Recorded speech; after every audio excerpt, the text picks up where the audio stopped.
All right, it's another edition of the Stingers Up Sacramento State Football Podcast. Jason Ross here with head coach Brennan Marion. Coach, congrats. Another nice win for the Hornets, getting back over 500. What did you like most about the win against Eastern? I said, after the game to the defense, welcome back. That's the brand of defense that we want to play. Everybody running to the ball, everybody showing up in the screen, being violent on the ball carriers. They had one of the best playmakers in the Big Sky. Number 2, he did a really good job of leading them to 3 victories back to back, and he actually, didn't finish the game for him. So we got after, one of the better players in the Big Sky who's been a problem for teams to stop. And I was proud of our defense for playing that way. And then Cal, our punter, I thought he did a really good job of flipping the field when we did have to punt in windy conditions. And changing the field. And he had been a little bit banged up, didn't practice throughout the week, and came in there and was a pro and, changed the game for us with some of his punts. And then offensively, obviously, when you can run the ball for close to 400 yards, when they know you're going to run it, I always tell our guys, we have to be good at running the ball when they know we're going to run it. Like a lot of teams just sprinkle in the run every once in a while and they hit a big one and they're like, oh, we had a big running game. But like to know that we're going to run the ball and, still be able to get +5, consistently throughout the entire game was a really good job up front. Yeah, I do want to go back to your defense because your offense early put them in tough spots. 3 turnovers inside your own 30, but to only give up 13 points. How important to the winning part of the game was the fact that the defense barely gave up those points? Yeah, I told our defense, I said, we just got to find a way to get back to the first 2 weeks of the season. Like, the first 2 weeks of the season, we weren't playing great on offense, but we were making no excuses on defense. We were just flying around, making plays, and really kept us in those games, And so it's really the same thing. It's like, how can you, reset, repeat, refocus, and have the same energy to relish those moments of playing great defense? And our defense was able to do that. Like, regardless of, growing up in Pittsburgh, like, the whole mentality is if you're on defense, like, don't let the other team score. Like, doesn't matter where they get the ball at, what quarter it is, what players they have. Like, you don't score. Like, you'd rather not even, like, on offense, sometimes most teams in Pittsburgh don't even try to score. Like, the offenses are terrible. Like, it's not even an offensive game, the way that I grew up. So me and Coach Patton really got along, in the hiring process when he talked about no excuses. We're going to stop them wherever they're at. We're not worried about what the offense does. It's solely about just making sure that they don't score. And so I thought our defense getting the ball in short fields did a really good job to holding them to a field goal or no points or, turning the ball over. So from that perspective, that's how we have to play defense if we want to be a special team this year. Well, you talked about running when the other team knows you want to run. You've been doing that all season long. But what is it right now about specifically maybe Rodney Hammond that, he's hot. Over 200 yards again. He had over 100 multiple times this year. The whole running game is working, but it seems like Rodney's at another level right now. Yeah, we hit a turning point, me and Rod, on the I got mad at him during the Mercyhurst game. Me and Rod have a personal relationship for a long time now. He's kind of from we've kind of from similar areas, and I watched him as a freshman. Some of the older coaches that I was working with at the time didn't really want to put a freshman in the game. We had older backs that had proven that they could play, and I was really big on Rod playing as a freshman. I snuck him in there a couple of times, and he did really good against teams like Clemson and Virginia and North Carolina. And I've seen him run the ball in the ACC and be really effective as a true freshman, as an 18-year-old. And so we played Mercyhurst and he got tackled easy, got shoestring tackled or something, and he could have had a long run. And I just snapped out on him like, man, I've seen you run against the freaking ACC. Like, you can't run against these guys. Like, come on, man. Like, you're better than that. And ever since then, he's just been on a complete tear. Yeah. He's just really played at a high level in special teams. Early in the year, he's making tackles on kickoff, returning kicks for touchdowns, and he's obviously running the ball at a high level. So love the way that he's playing right now. He's doing a really good job, but he's been the most consistent guy. That's why he was voted captain by his peers, because he's never missed a day. He's been on time. He's always been a team guy. He'll do whatever it takes for the team to win. And I'm really proud of where he's at right now. Are some of those traits you're talking about with Rodney back at Pitt, are you seeing that in Jaquel Smith? Yeah, I mean, Jaquel, very, very special talent. The same way that I felt about Rod as a freshman. Jaquil definitely has next level ability. When you look at football players, I always say, like the guys have to keep their lights on. They have to stay healthy. Sky's the limit for him if he, can keep his light on, stay focused and make the sacrifices it takes to be a really good player. Because he has all the traits for sure. Yeah. Want to go back to your special teams. You mentioned the game that Cal had. It was really difficult in the elements with the wind, but also he wasn't able to hold. So that operation of extra points, now fireballs in there, that's not easy to do in those elements. How do you think you guys executed all of that? Well, we're still all mad at fireball because we tried to get a surprise onside there, and it was really well done. And illegal touching and tapped his leg before it went. So fireball graded out mid. Oh, okay. We have high, mid, or low. How you grade out? He graded out mid because he didn't execute just grazed the shin. Yeah, but he did a really good job of holding. Obviously, when you're throwing in there, midweek to hold, and that's not something you've done. But Fireball's a really good athlete. I mean, he's probably one of our faster guys on the team. I think if you clocked him in a 40, he'd probably run like a 4.6. I mean, he's a good athlete and played receiver in high school as well as kicker. So had all the confidence in the world in him stepping in there, catching the ball and getting it down so Grant can make the kicks. You mentioned last week it's kind of the start of you got to win every day, you got to win every week. There's an element of pressure to that. You kind of feel like you check the first box along this journey, or do you treat it that way? The mindset is just the overall goal is that those that win in November get remembered. If you win in November, you get to see what December looks like, and so our guys are just focused on going 1-0 every day. I mean, like I tell you, I know it's boring, but it's just did you show up on time? Did you get to breakfast? Did you lift weights? Did you practice well? Did you go to class? Did you clean the locker room? If that's not done, then you have accountabilities for it. We'll roll you, we'll up downs, we'll run. Like we're just making sure that the things that we want done as coaches and the leadership council, the senior players, I just told them, I mean, everybody, if you're a freshman to a senior, if you were a senior, you have to treat it like if you were a senior from the standpoint of you would want to have a great year on your last year. Mm-hmm.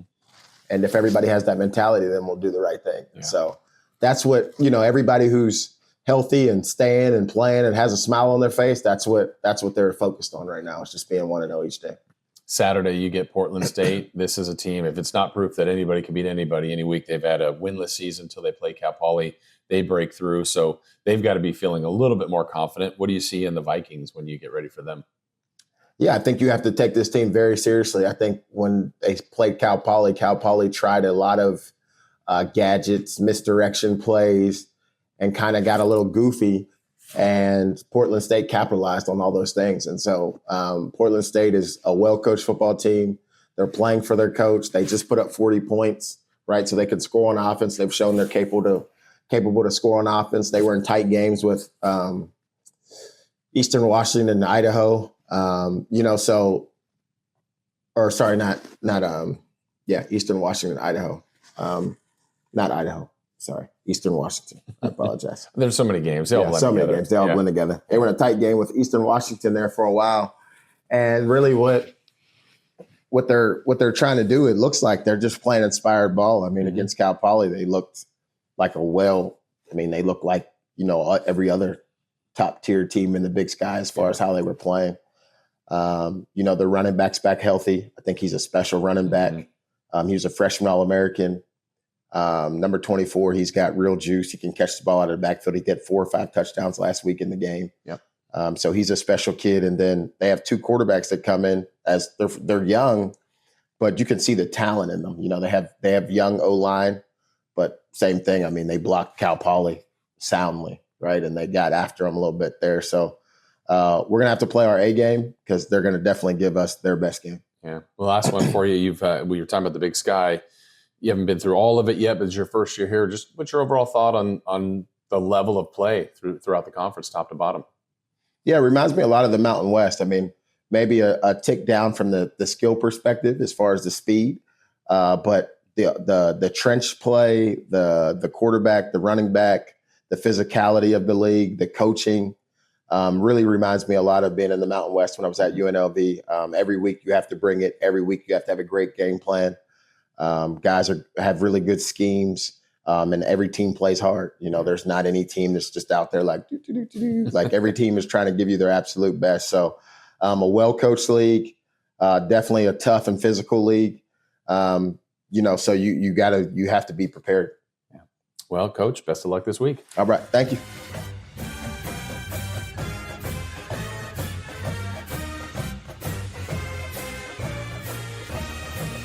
All right, here we are with Sawyer Hays, senior offensive lineman. Does it feel like a senior? Does it feel like it's gone fast for you? Honestly, no, it doesn't feel like senior year. It's just gone so fast that, I wouldn't have expected it to be senior year already. Yeah. It's just gone by in a blur.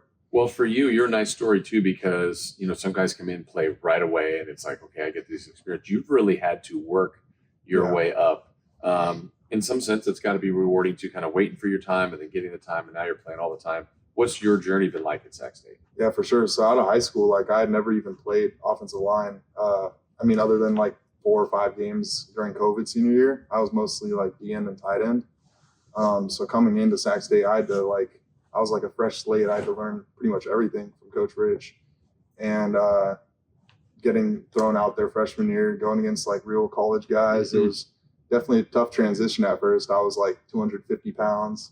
So I had to develop my body, develop my mindset going into college football. And I think getting thrown into scout team is one of the best things for a freshman player, especially for what I needed. I think it really helped develop me as a player and develop some mental toughness and just going against the starters every day. Yeah. And seeing what it took to play with those guys. So did they switch the second you get here? They said, "All right, I know you play tight end, I know you play D line, but did you move right away to O line?" Yeah, right away. That was Coach Rich's plan. For me coming out of high school, he saw that I was pretty athletic and can move well for my size. So he just thought if I could put on some weight and develop me as an offensive lineman, then I can be a good fit for the offense. Yeah. So obviously, 250 is big, but not O line big. No, yeah. Is that logically? It's eat a lot more food, but also lift a lot more. Is it just calorie consumption going on? Yeah, definitely a combination of both. I pretty much was just on a diet of eating anything that I could. And that can be fun. It was fun, but it was definitely a struggle at sometimes just eating so much food. I remember with my strength coach freshman year, Coach Dietrich, I would have to send him pictures of my meals every day, and I would have to eat at least 5 meals. So I would send him pictures of 5 big meals that I would eat every day. And what are you eating? Just a bunch of pasta for breakfast, just eggs, sausage, as much as I could of everything, pretty much. Wow. And then weights. Yeah, weights for sure. A lot of protein shakes, everything. But at that age, as hard as possible. At that age too, you're 18, 19. It's hard to put on weight too. So now, how long did it take you to really get going? Honestly, probably going into my junior year. That's when the weight really started to stick on me. I think by the end of sophomore year, I was sitting around 280, and then going into junior year was when I really got close to that 290 mark. And it's still a struggle right now. I got to eat a lot still to keep on the weight, but I think that was really the time where my body was starting to fully develop into the offensive lineman body type. Yeah. What have you learned and taken from your coach, K. Rich? Pretty much everything. Obviously coming in with a fresh slate for offensive line, I've pretty much learned everything that I know about offensive line from him, and he's a great coach. So I think I learned from the best. Yeah, with the transition, because you've been here with coaching changes, but he's been kind of a solid through line. How helpful for you has that been? Oh yeah, for sure. He's been the one constant throughout this whole process, which has been a really nice blessing to have. And just having Coach Rich there, as a mentor, has helped a lot, I feel like. How about his son, Caden, who was your teammate on the O-line last year? Now he's on the staff. How has that been for you? Yeah, all 4 years I've had him as a teammate. So it's this year having him as a coach has been pretty cool. And I think he's doing a great job for stepping up into that role. And I definitely think he's going to be a great coach in the future for wherever he goes. But yeah, playing with him, he was probably one of the smartest players I played with. So I think it fits him perfect, going into a coaching job here. It's just been natural for him to help coach us and know how we play. So he knows what we need mentally. And how we play, so he knows like how to fit our game into whatever game plan we have going in. So for you, your background, you grew up here. You went to Christian Brothers, right? Yeah, Did you always want to go to Sac State, or how did this all materialize? I just knew I wanted to play college football, and during COVID, that was like a struggle trying to find somewhere to play after high school. So I didn't really have like my mind set on going to Sac State. I just knew I wanted some D1 school to take a chance on me. And I got a call from Coach Rich just like randomly in like, I think it was like December, so pretty like a couple of weeks before the signing day. And they were offering me a spot at Sac State, so I knew I had to take the opportunity to play college football. Has it been nice to stay local for you? Yeah, it's been really nice. It makes it really easy for my parents to come out to all the games and just support me. So it's been great. As far as this season has gone, you guys have just turned into this run dominant team. The stats go to the running backs and the offense, but what's the sense of pride in now 4 300-yard rushing games for you guys as an O-line? Yeah, we take a lot of pride in that, but we know the work's not done. We're trying to shoot for that rushing record at Sac State, so that's a goal. And it's our end goal, okay. And I think we can achieve it. We just gotta keep grinding, keep working, and sticking to it. Do you have a preference to block for running game, passing game? Like what's I don't know if easier. What do you have a preference? Because you guys are mainly running, but you do throw some. I mean, in the past, like I feel like I've been a better like pass blocker, but this year, like running the ball more, I feel like it's a lot more comfortable just like run blocking, just because we do it so much.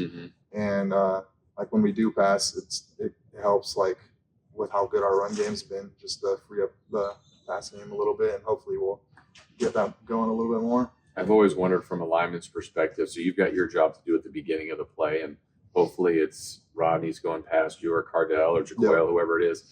At that point, once they're gone past you, are you just an observer? Once they're past me, I'll finish my block, and then we're running to the end zone. That's the offensive line. We're running down there to celebrate. On film, you can always see us just raising our arms up, running down the field, and just trying to get down there as fast as possible to celebrate with them. What's like a perfect is the pancake block the classic thing that you love doing, or what's like a really good blocking scheme for you? For me, I really like just like base blocking and like take my inside step and just shoving that guy out of the play. Or I really like outside zone too, just running as fast as I can and cutting off that guy and shoving him upfield. But yeah, it's just a lot of fun. Is there anything that gives you more issues? A quicker, faster twitch rusher or big, strong guy? For me, I'm like a faster, twitchier guy, I think, for offensive line. So definitely like a just stout, like stronger guy, especially like one-on-one. Like those guys are harder to move for sure, especially when you're one-on-one. But I think I match up well with like the faster, twitchier guys, especially because there's a lot of those type of guys in the Big Sky. So I think that helps with my body type and what traits I have. Yeah. To this point, Sawyer, what would be, I don't know, what's the best defense you think you faced this year, in your opinion? I would probably say, either South Dakota State or Montana, just because their like defensive concepts are pretty difficult to match up against. Like they do so much on defense, especially at Montana, so much movement, so many stunts that you have to really be locked into what the play is and what your job is on that play. And you have to have good eyes to see those guys moving and pick them up in the middle of the play. Yeah. How does your team this year compare to some of these other teams you've been on that have been pretty successful? Honestly, I think we have the most talented team that I've been a part of, or one of the most talented teams. I think the biggest part has just been gelling together as a team and getting that team chemistry, because there's all these teams in the Big Sky. They've been together their whole time there. So and with like the coaching staff and everything. Sure. So I think just finding that groove as a team and finding that trust within each other has been the biggest part. So, and I think we're slowly getting there, and I think it's noticeable, the improvement too. As you look back on your Hornet career, what will be some of your fondest memories, you think? Just spending time with the guys. Like, that's the best part. Yeah, going out to dinner and stuff together, hanging out at the house, watching TV. I think those are some of like the best memories, just hanging out with the guys, especially on like travel trips too, eating all those dinners together and just having fun conversations at the dinner table. I think that's the best part of football. Great experiences. Yeah. How about the rest of the year, you already mentioned the goal is to try to get the Sac State rushing record for the Yep. team. Any other targets that you guys have as obviously I know you'd love to win out and see if you can get that postseason Oh yeah, again. for sure. Yeah, that's definitely the other big goal. We got to win out. We're taking every week to go 1-0. So we're just planning on doing the best we can, winning every game, and seeing if they give us a chance to go to the playoffs. Yeah. Yeah. All right. Lastly, for you, hopefully more football after this year. But Yeah. you've already graduated. You've done your studies. You're still doing some other classes. What's a potential longer term for you after this? So I did health science at Sac State, so I'm thinking about going down like an occupational therapy route. Maybe doing some extra schooling after to go down that career path. And I'm also doing criminal justice right now in my second bachelor's, so possibility of maybe like police academy if no more football. Okay. But maybe more. Yeah, maybe more football. I'll see. Yeah. All right. Thank you, Sawyer. Thank you for having me. Yep.